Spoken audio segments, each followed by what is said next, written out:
everyone. Pescetarian, we're back doing that resort thing because we're going up there. We're going to Topolino's, which means Mickey's in Italian. So we're here to enjoy of the Mickey. So fun.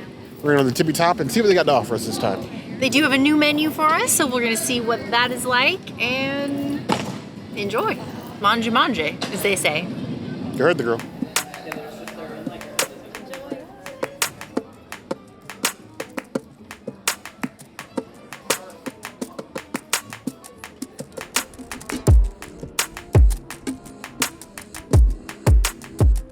So I got the passion fruit whiskey sour. It's got Aquafaba in it, which I'm super excited about. And for those whiskey drinkers amongst you, they also have an Irish whiskey flight here as well. It's got some proper 12 and some other things. But you're encouraged to come out here and enjoy your drink on the patio. That's why a lot of people come here to the view. You come out here either before your dinner or during your dinner, after your dinner, and just enjoy.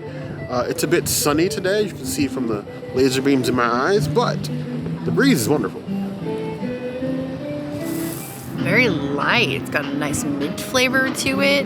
It's very different from the one I had the last time I was here, which I think was pomegranate. You're sipping a drink as if you're on the Riviera, but it's Disney. That's the goal, right? You achieved the goal. As for the drink's good. It's got a nice hit of passion fruit. I was worried it's going to be too sweet, but it's a nice balance between the Jameson and the passion fruit, so they balance each other out. It's a nice, sippable drink. I wish it was bigger. This is tasty. I'm going to give it a 4 out of 5 Jamesons. It's a Jameson drink, by the way. When signature doing, do as signature does. 4 out of 5 plus.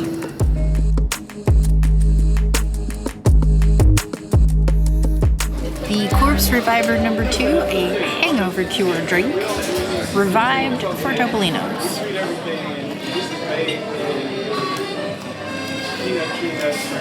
It'll wake you up. It's gin. It's very ginny. If you're a gin lover, you're definitely going to enjoy this drink. It almost belongs at Barcelona Lounge. This is 4 out of 5 gins for the gin people. I'm not one of those people. Cheers to those people. So we love cocktails with a history, with a story. Servers here are very knowledgeable about everything on the menu, including the cocktails.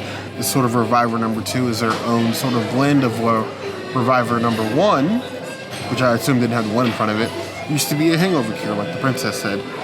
It is a gin-based, sort of like a Tom Collins style drink, but we're gonna see how well this goes down.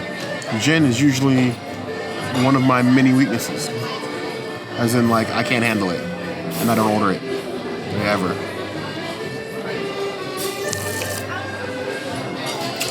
Ooh, like a fancy lemonade. Hidden samurai. Ooh, getting Afro samurai vibes there.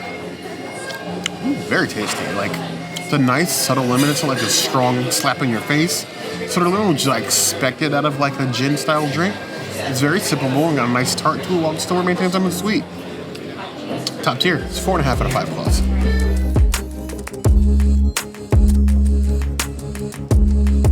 Here's our lovely wheat stock bread. It is half the size that it used to be and much harder. So I'm gonna take some from the bottom because like the top in the past has been very pointy and very painful. This one is definitely overcooked. Usually they're like almost white, not this like toasted. And then we have some gorgeous Jean Reno olive oil that we had last time we were here. It's the same kind with the mix of the regular and the black olives. I love Jean Reno olive oil, if only it was a little bit cheaper. I know that if a zombie apocalypse ever does break out, I'm coming here, I'm using the bread as spears. That's how sharp the bread here is at Topolino's. You can draw blood with just a tip of one of these things. That's the same sort of ones they serve for breakfast. This Jean Reno olive oil is something we've come to love, but it's like $50 a bottle. And I gotta draw the limit of taste and value there. But when we're here, it's like a day night. We're treating ourselves. So, a nice hearty dip with the drip.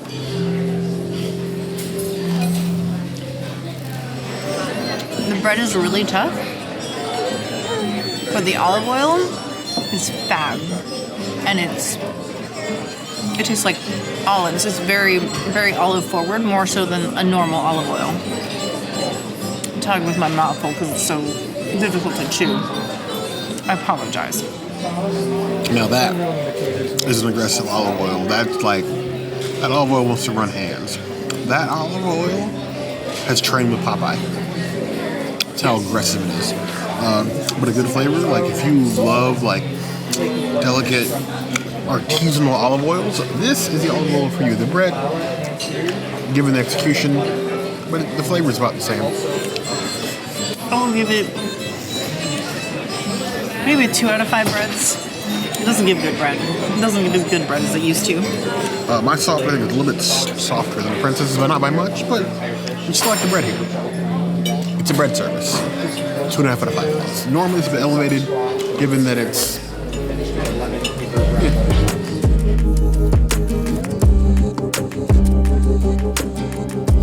Can we say that this is the most beautiful plate of eggplant fritters I have had in a hot minute? So we had eggplant fritters at Hollywood Brown Derby, and they used to be on the Narcoossee's menu before they refurbed. So I'm excited to see how these compare because I'm very picky about eggplant. So let's see. It looks so beautiful. You can just tear it apart. Look at all these innards. Like, that's not just eggplant. There's lots of stuff in there. And I'm gonna get some sauce with the curls on top. Cheers. It just tastes like a nice little like cake.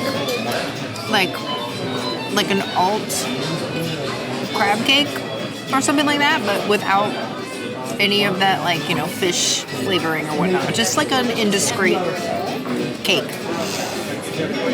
I quite like that. I was never a big fan of the olive app, so this is a huge step up for me.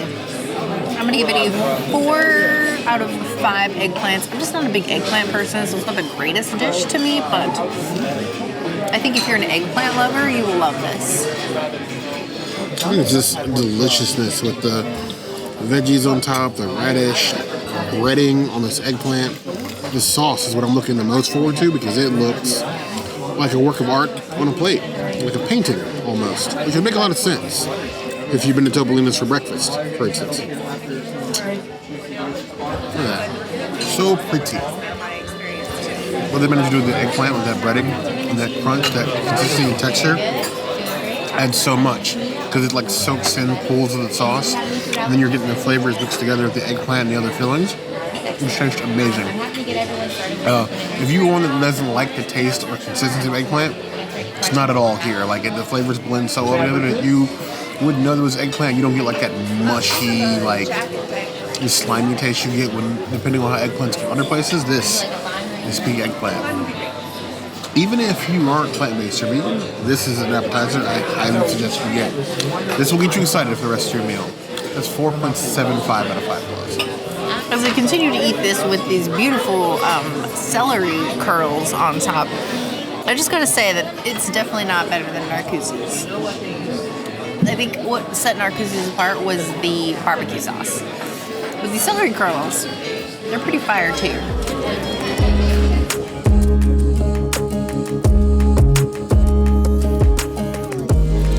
So here we have the duck confit caramel, which is a description of like the pasta that it's wrapped in. So you basically have a pasta stuffed with duck confit and ricotta with a sort of like a caramel sauce on the top. Nice down. It looks like little pieces of candy. Now it has ricotta in it. That's going to be a double magic pill date for me. And onion. I can't eat potatoes. I don't care for asparagus. These little pieces of roasted onion on top. I'm going to pick this one up because it looks like something I would eat in Animal Crossing. I got to bring the nerd to classy. Oh no, the zucchini. I will say it's like that. You know, it's a pasta. It's that candy-like experience. You bite into it. It's a nice filling. It's nice and savory. The sauce is amazing. The ricotta is there, but not overpowering the duck. Ricotta's a strong flavor. I'm worried that you wouldn't be able to taste the duck with the ricotta. They're on a seesaw, but they're there. I would give it 3.75 out of 5 plus. I would order it again. Honestly, it's fun. It's a nice little dish. It's just enough duck, but not too much duck. Sauce is so good, we're eating it the bear way. I partake of the sauce. The sauce dippeth and the sauce taketh away.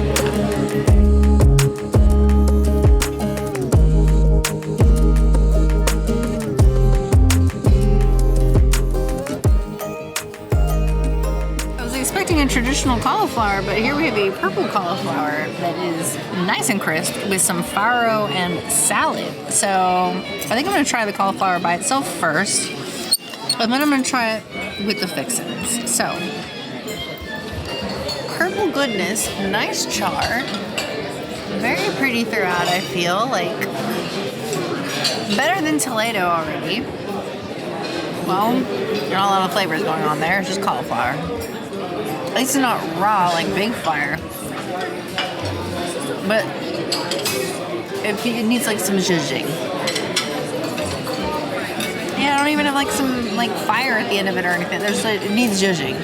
I will give it a 2.5 out of 5 cauliflowers. Cauliflower steak has always been a really mixed bag for us. It's like a tightrope walk of plant-based dishes. It's either going to be really good, like Amare's off-the-menu cauliflower, which we would never recommend anybody get because it's not on the menu, or there's Big Fire cauliflower steak, which was big puff of smoke. So this one I'm kind of excited for. We've had a really mixed bag for plant-based dinners here. We've had that cassoulet the princess mentioned. There was also the tortelloni that we had last time that was basically raw. I have big hopes for this one. I want this place to be good. Cauliflower. It's roasty and a bit oily. There is a slight heat to it, but it's more like peppery than like of the peppers. So it's not like spicy, it's of the spices, as you've heard me say before. I do want to try it like with everything together and see if it's any better. So let me try with this farro because I love farro.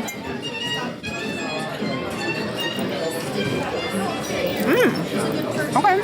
The farro is lemony. And it complements the cauliflower well, so it adds like an additional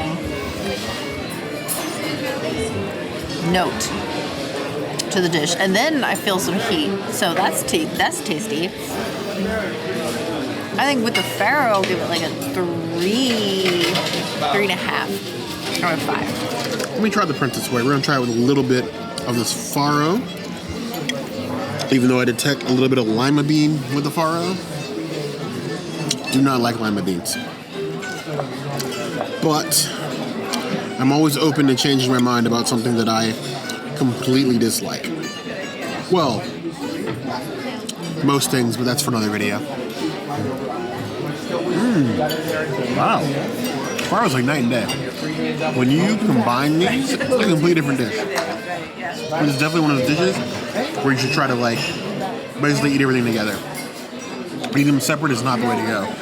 That lemon with the sort of like the roasted and the oil and the pepperiness of the cauliflower.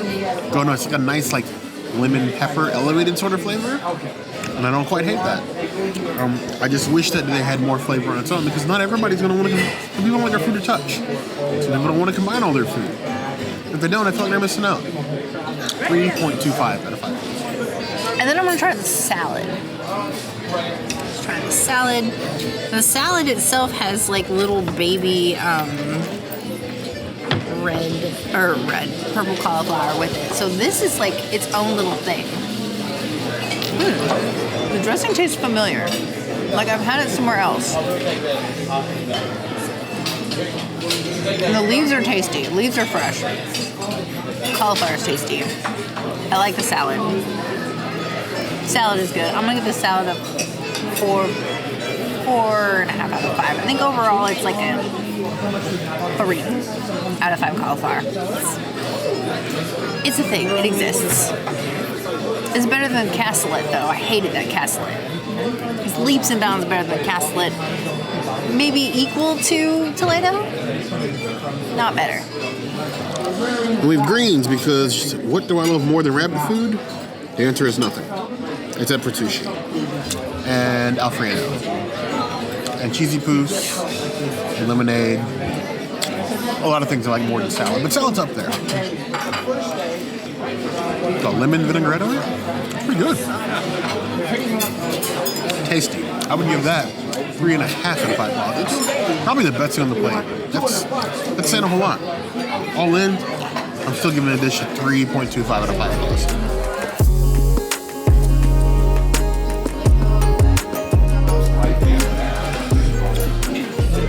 Well, this interesting little adventure in a bowl is a seafood bouillabaisse. Bouillabaisse. It's a fish stew. I'm trying with the name. The waiter told me like 3 times. I already forgot. Bouillabaisse basically means like a boiled fish stew. It's a nice simmered. It's cooked, boiled, and simmered slow, reduced. And you get this. You have all the fishes and everything else in here. Comes with some crostinis, and then you have like a saffron roulade, which is basically a saffron aioli. We all know, as I saw on Twitter recently, that aiolis are just mayonnaise with the top hat. I will never be able to unthink that ever again. So first, we're just going to go ahead and dive into this fish soup. Stew. We have all the fishes. We have some whitefish, some shrimp, some mussels in here. There is some of the branzino that you can also get by itself on the menu. There are these little potato balls in here. This is going to be very interesting. It's like so pretty that I don't want to destroy it, but how else am I going to eat it if I don't? Now they did give you a little bowl for your shellfish. I feel like the shellfish are going to get lost in here, but we're going to try to get a little bit of everything anyway.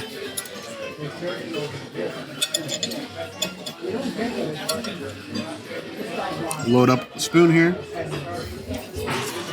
Wow. I will say, anytime you come to a restaurant, whether it's fine dining or a burger joint or I don't know, In and Out, an ice cream shop, always ask the staff if you aren't sure what you want. Most of them are not invested on you buying a particular dish. If there's something that you don't like or particular flavors that you're not there for, they will tell you the truth. No, I didn't order this. I'm on volition. And what it did tell me is a fish stew. Fish stew. Fish being the important piece is a very, very strong flavor. Like going to like a Fisherman's Wharf level strong. Like that smell, if you're doing Fisherman's Wharf, that's what's in my mouth right now. Now, I'm not saying it's a bad thing. The flavor is amazing. It's layered. The flavor, I can taste each piece of fish. No piece of fish is being overpowered by the others, but it is a mouthful of the ocean. If you do not want that for the remainder of your meal, I would not suggest this dish. If you do not like strong seafood flavors, this would be a mistake. I don't like it. My only recommendation is do not order this on a date. You may not get a second one, or a third, or whatever number date you're on. You're not going to get the next one. And that was how it went. Even then, you might want to wait till you've secured the bag before you order this. It's like licking a Tide pool. It's warm. But I actually do quite like it. It's a lot of work, but it's not like the overpowering like broth that I thought it was going to be. The main star is the seafood, as it should be. I'm going to give it 3.75. Now, it also comes with a saffron aioli, and they said there's no wrong way to eat it. You can spread it, you can dip it, you can dump the whole thing inside the stew if you want. What I'm going to do, as a bear, I'm going to load up the crostini with the fish and the fixins. Because you can't give me bread and expect me not to try to balance things on it. That's just what I do. Look at that.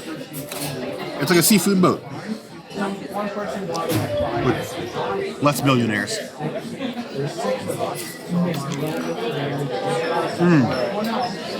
That saffron sauce really complements all the fish. I can see why some people want to dump that all in, because it definitely mellows out the rest of the fish flavors. But also is wonderful in bread.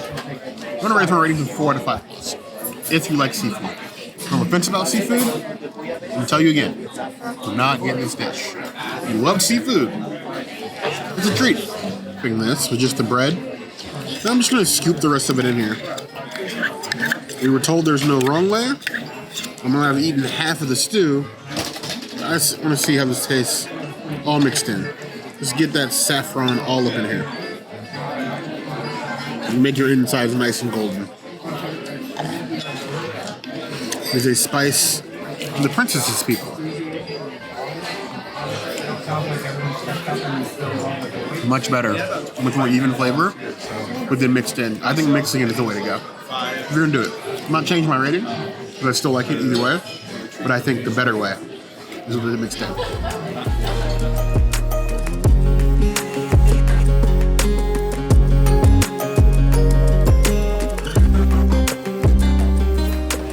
Here we have, I think to no one's surprise, maybe some of your surprise. If you're new here, please subscribe to this channel. We love and appreciate you. Anyway, I got a mule. I got a Irish mule. It is a mule with Jameson because we love Jameson on this channel, and I think I love Jameson in particular. Cheers. Yeah, it tastes like a mule. It's mulelicious, even though it's not in the mule cup. Definitely mulelicious. I will give it a 3.75 out of 5 mules. It's not the best mule I've had, but it's definitely a tasty mule, and it'll get the job done. An Irish mule. It feels like not putting it strongly enough. I feel like a mule is an Irish. Some of the bigger, an Irish horse. Irish horse. Actually quite good. A little strong on ginger, but not bad. Nice drinkability. Nice sipper drink. We like a good Jameson drink. 3.5 out of 5 plus.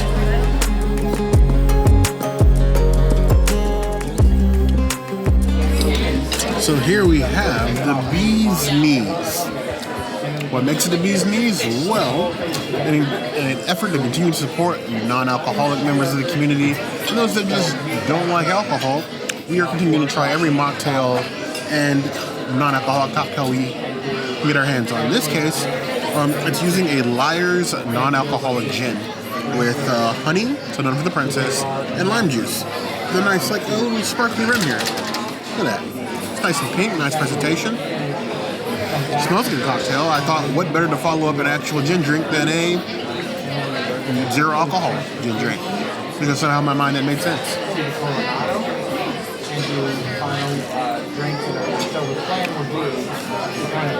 Wow, that's quite good. It's like the sugar rim, the honey. You put a bite to the gin. It tastes like gin, like not a very like sharp gin. You know, like you don't get that like sharp juniper berry like aftertaste, but like it tastes like a cocktail.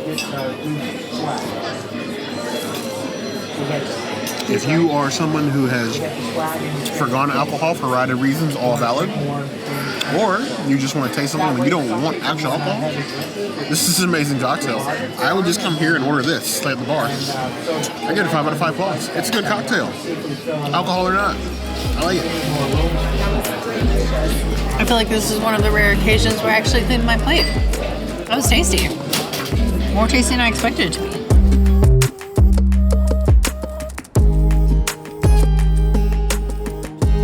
Future Princess and the Bear here. Believe it or not, we love Topolino's. We forgot to film our outro. We got distracted by Bar Riva. That's what happened. Yeah, we went and sat and enjoyed the sunset outside. Gondolas go by. Hung out and checked out the store. So we've heard our normal Got sort a of... little too leisurely. Yeah, a little bit of our exposition post meal. So Topolino's is a better meal than we had last time. Last time I had to send my plate back, and I didn't have to this time. I finished my app and my We clean plates. entree. We clean plates. Both plates, actually. Mm-hmm. And we would have gotten the dessert, but the dessert hasn't changed. It's the So same berries in the field. yeah, field so berry. if you want to watch our thoughts on that dessert, we do have another video that we can link here for you. We do say that Topolino's is mostly the atmosphere, but they both have good drinks, good cocktails, and now we can recommend the food again. It's definitely what we consider to be peak for Disney date night. It's got the atmosphere, the servers are really conducive, you can go sit in the lounge before your meal, and then you have that terrace. And there were even bartenders on the terrace last time we went, which is very rare, but you have that nice area to sit out and lounge in before or after your meal And if with your drink. If you're worried, because they do invite you to go outside, if you're worried about your food sitting and getting cold, the server will come out to you on the terrace. We saw it a couple times, and go grab the people off the terrace to seat them down, let them know their food was ready so it wouldn't get cold. So kind of like California Grill in that sense, where like They work with you. they'll work with you. They work with you. We definitely think that if you haven't been to Topolino's, it is now worth a visit, be you vegan or non-vegan. It's definitely rising the stakes, I think, of what we consider to be date night restaurants. I still think Toledo is slightly better, I agree. I like Toledo more. but the views But are similar. I will say the cauliflower steak from Topolino's was way better than the cauliflower steak at Toledo. Fair enough. But we know what you guys think. Given what you've seen in this video here, would you go to Topolino's versus Toledo for date night, or just some other specific date night restaurant that you have that you prefer when you go on like a nice romantic night at Disney World? Let us know in the comments below. As usual, if there's anywhere else you'd like to see us go, the comments is always a place to find us. Hit that notification bell, you'll see other videos like this, and We have new videos 5 days a week, Monday, Tuesday, Wednesday, Thursday, Saturday. we'll see you soon. Be sure to subscribe. Bear may have already yeeted himself somewhere. And he's back. First for everything, but you heard the girl.